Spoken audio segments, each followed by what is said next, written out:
Tak ahoj, vítajte na kanáli For Work and Fun a v dnešnom videu sa pozrieme na Milwaukee malý kompaktný rázový úťahovák s maximálnou silou 226 Nm so značením FIT 2 a taktiež sa pozrieme na sadu nástavcov pre rázové úťahováky značky Yato.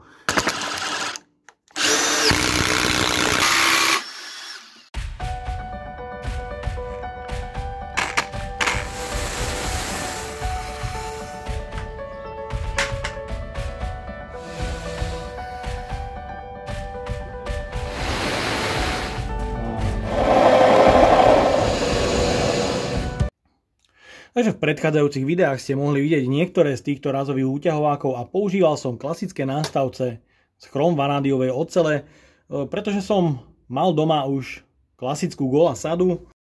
Tie nástavce dostali doslova zabrať, keď som ich používal hlavne s tým veľkým rázovým úťahovákom, ktorý má moment až 1300 Nm a nejaké drobné. No a ukážem vám nástavec, ako dopadol po použití na šrotovisku. No, takže môžete vidieť, tá deformácia chrom vanádiovej ocele je, myslím, že dosť veľká. Ukážem aj 24 nástavec. Takže vidieť tam značné opotrebenie, aj keď ide o, myslím, že dosť kvalitnú sadu. Ale samozrejme tá sada nie je určená pre rázové úťahováky. Ja som ale vtedy nemal inú možnosť. Použil som tieto nástavce a môžete vidieť, čo sa s nimi stalo. Behom toho jedného použitia na šrotovisku môžete vidieť. Je to dosť veľké opotrebenie, takže chcem vás vyvarovať spôsobu používania rázových úťahovákov a taktiež nástavcov. No a práve preto tu mám sadu nástavcov Yato. Tie nástavce sú, myslím, že dosť drahé. Cena tejto sady sa pohybuje od 60 až do 90 eur.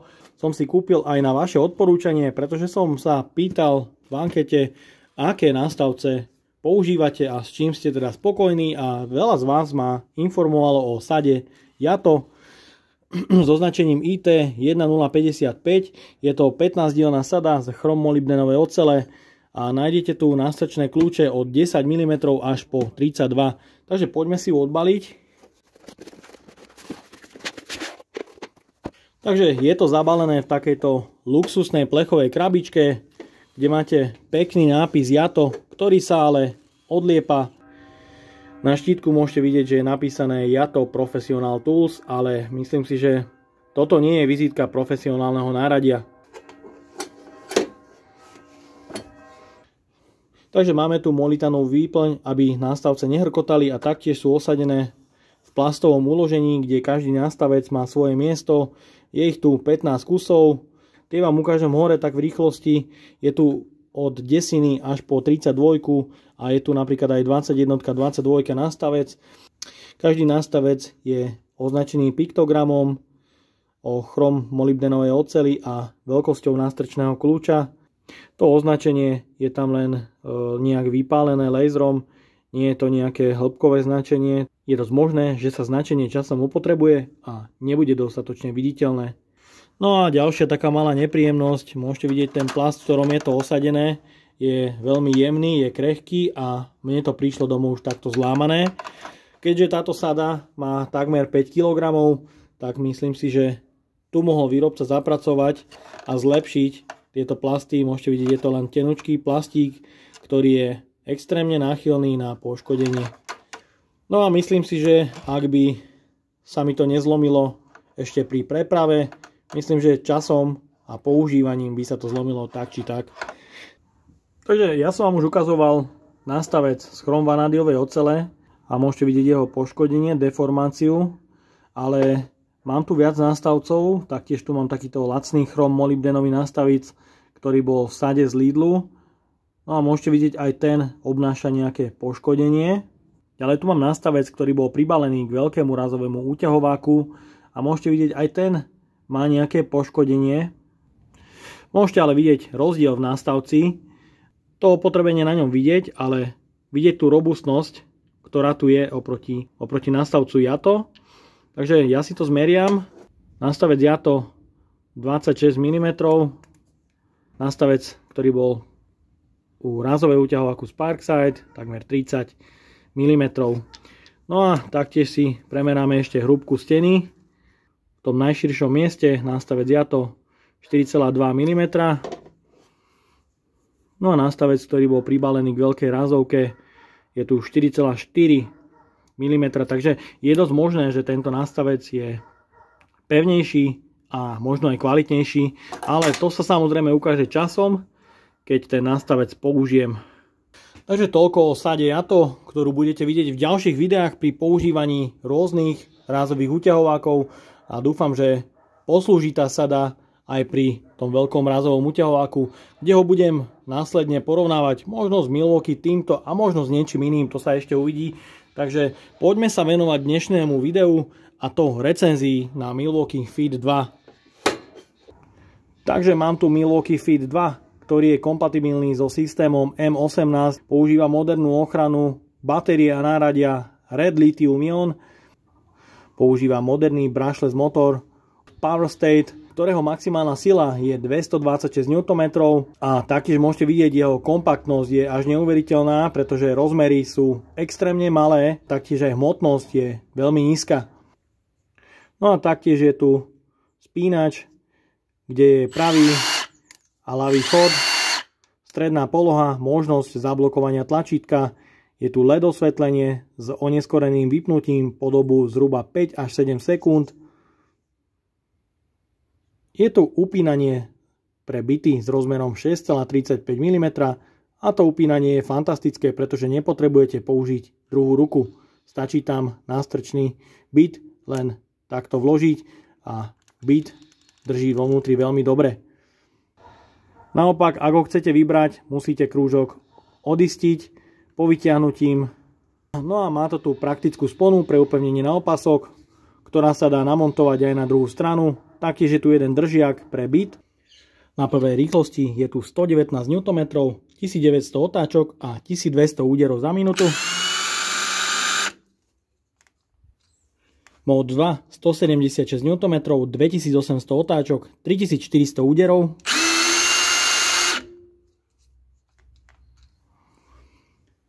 No a mód 3 226 Nm, 3600 otáčok, 4300 úderov. Je tu ešte štvrtý mód, ktorý je určený na vrtanie do kovu, takže by sa údery mali vypnúť takmer úplne. Funguje to takým rýchlym stlačením, môžete sledovať, počet otáčok sa behom chvíľky zníži na. Takže trošku si ho premeriame. Môžete vidieť, je to necelých 12 cm.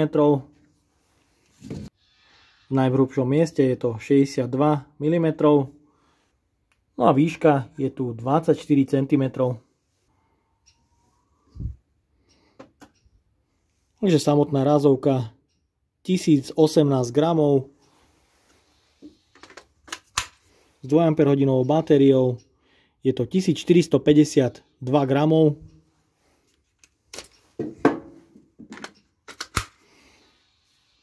So 4 Ah batériou je to 1738 gramov.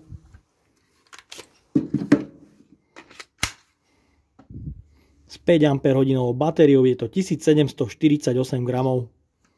Takže myslím, že tá hmotnosť aj s 5 Ah batériou je veľmi nízka. Takže začnem vrtaním otvorov priemer 14, 18, 20 a 28 mm. No a ja pri vrtaní budem používať 5 Ah batériu.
Ja vám to ukážem aj takto, aby to bolo dôveryhodné, tak sledujte.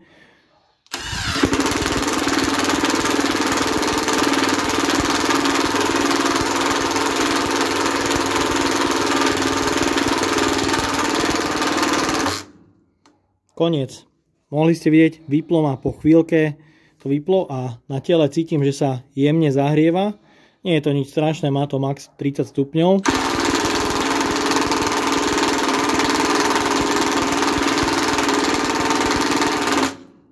Znova to vyplo. Takže ako náhle zmením, teda prejdeme na mód 2 a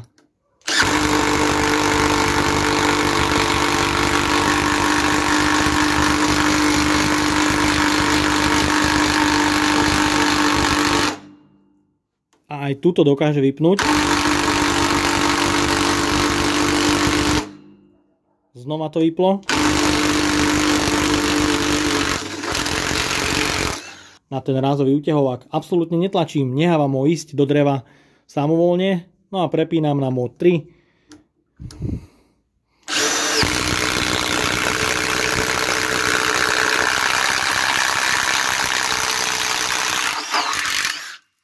Takže mohli ste vidieť na tom prvom a druhom rýchlostnom stupni to, neviem z akého dôvodu, ale vypína to a na tom treťom je to v poriadku.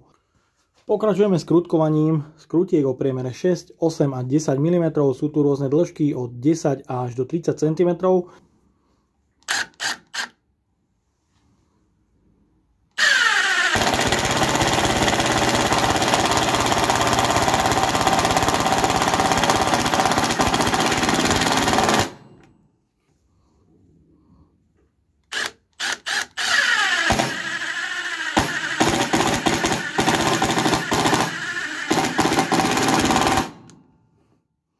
Takže môžete vidieť na tom prvom rýchlostnom stupni, to ide dosť pomaly, takže zvýšim rýchlosť na 2.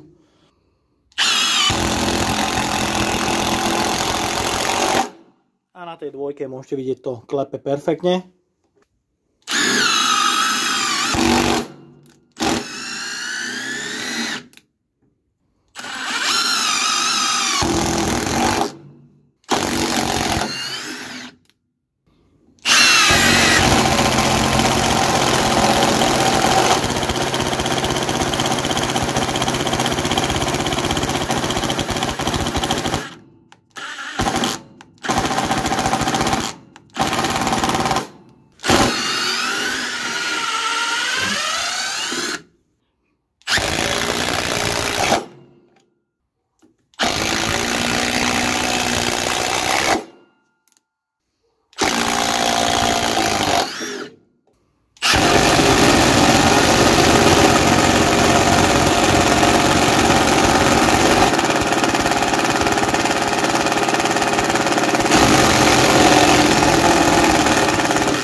Vyplo ho.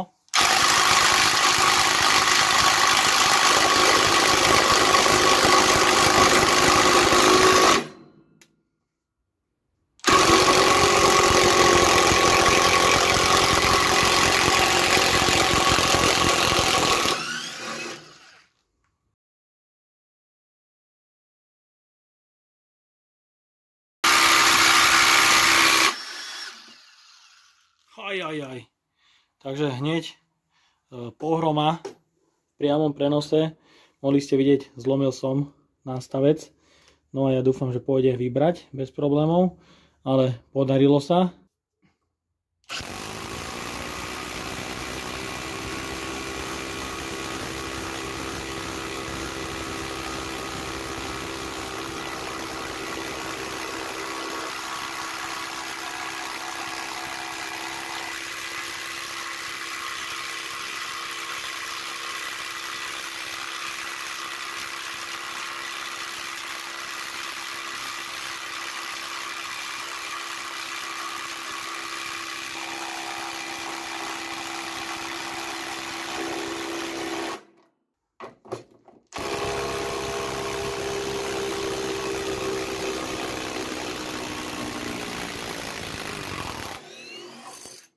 No a teraz tu mám 2, 4 a 5 baterku.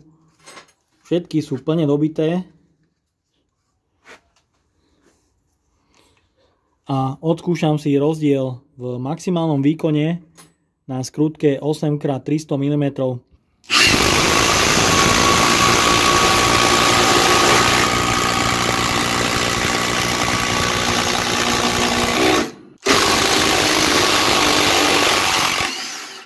Na prvom rýchlostnom stupni, kde je 119 Nm, zatiahneme skrutku po dobu zhruba 2 sekundy. Na momentovom kľúči mám nastavených 126 Nm. Takže mohli ste vidieť, tých 120 tam mohlo byť, pretože malé dotočenie skrutky tam bolo.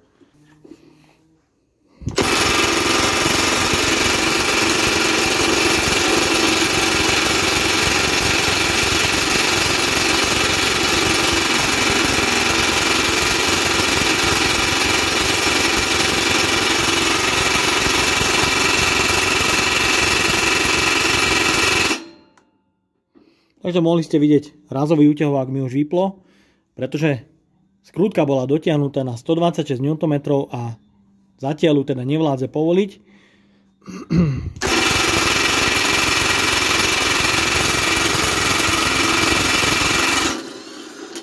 Ale na druhý krát sa to teda podarilo.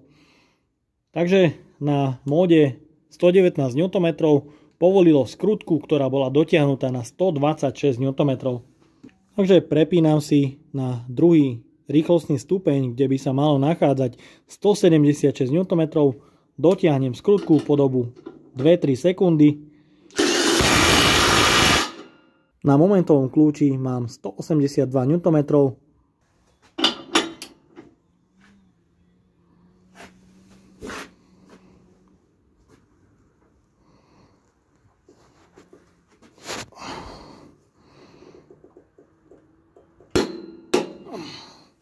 Takže mohli ste vidieť, tých 180 Nm tam určite bolo a možno aj viac.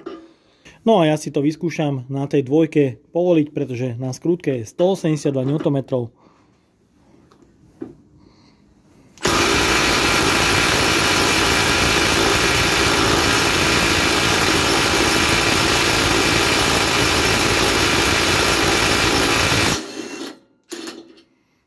Takže mohli ste vidieť, niečo to trvalo, ale povolilo. Takže pokračujeme tretím rýchlostným stupňom, kde je 226 Nm a dotiahnem skrutku po dobu 2 sekundy.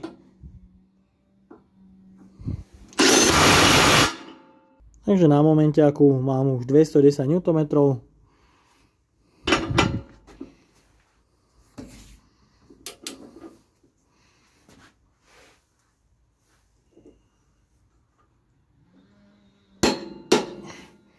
Takže tá sila 210 Nm tam bola. Si to vyskúšam aktuálne povoliť, keďže na skrutke sa môže nachádzať aj viac ako 210 Nm. Takže pohoda, toto bolo behom sekundy. Absolútne perfektne, bez problémov to zvládlo. Takže výrobca optimalizoval 4. mód pre vrtanie do kovu a je vidieť po stlačení spúšte sa spomalia otáčky a výrobca neuvádza silu príklopového mechanizmu, iba otáčky. Takže poďme si to vyskúšať.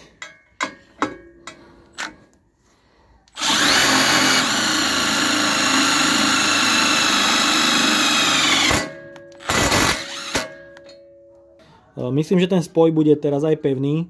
Ja vyskúšam to isté na 3. rýchlosti.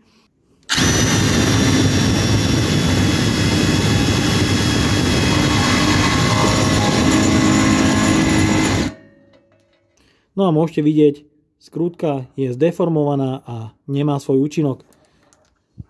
No a ja som používal už samozrejme na stavce Yato, takže pozrime sa na prípadnú deformáciu. No a môžete vidieť, niečo tam už je, sú tam nejaké otlačky, avšak zatiaľ nič hrozné. V dnešnom videu ste teda mohli sledovať sadu rázových nástavcov pre rázové úťahováky od firmy Yato. Myslím si, že v tej cene 60 € je tam 15 nástavcov, ktoré poslúžia veľmi dobre. Akorát čo im vytknúť, tak je tento organizér, ktorý je z plastu a hneď sa polámal, a taktiež logo firmy Yato je prilepené úplne nezmyselne. No a čo sa týka rázového úťahováku, myslím si, že na tom prvom a druhom rýchlostnom stupni pri vrtaní a skrutkovaní do dreva to nie je bohvie čo, mohlo by to byť vyladené o niečo lepšie. Naopak ten tretí rýchlostný stupeň je dráč, je to makač, je to silné a je to extrémne rýchle. Porovnanie 2, 4 a 5 baterky na skrutke 8x300 mm, sú tam výkonnostné rozdiely. No a čo sa týka doťahovania a povolovania metrických skrutiek, tak obstal na výbornú na každom rýchlostnom stupni. Ako tu môžete vidieť, mne to už 2 minúty straší Parkside Performance. No a zrovnávacie video budete môcť vidieť inokedy, dnes teda nie, pretože by to už bolo nadlho, ale môžem slúbiť, že bude, a to video bude detailné. No a ja dúfam, že sa vám dnešné video páčilo. No ak by ste chceli podporiť môj kanál nejakým finančným donatom, dole v popisku nájdete link na PayPal donate. No a odo mňa je to na dnes všetko. Ak sa vám toto video páčilo, dajte like, potvrďte odber a zvonček, aby vám neušlo ďalšie video. Ahoj.